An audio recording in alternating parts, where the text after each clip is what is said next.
So kama show ni hiyo moja na madj wote wametokea, inamaanisha sasa hapo utalipa loss. Si kusema kama ni loss, lakini expenditure inakupanda. Usiangalie show siku moja ambayo ni moja. Angalia zile show zenye utakuwa zimefanyika na bado utazifanya.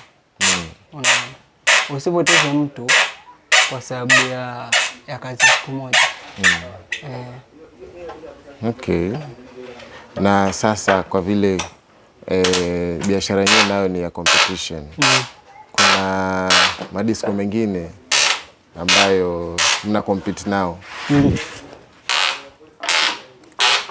Competition yenyewe ikoje? Unaweza kusema iko fair, ama nyinyi mnawazidi, ama nyinyi mko na advantage fulani, ama labda kushaikuwa na mgogoro? Kwa sababu mazingira ya kazi mara zingine watu wanakuwa wako under influence. Kuna shaitokea DJ wa time fulani amekuja akaleta maneno kwa sababu ya chuki ama vitu kama hivyo.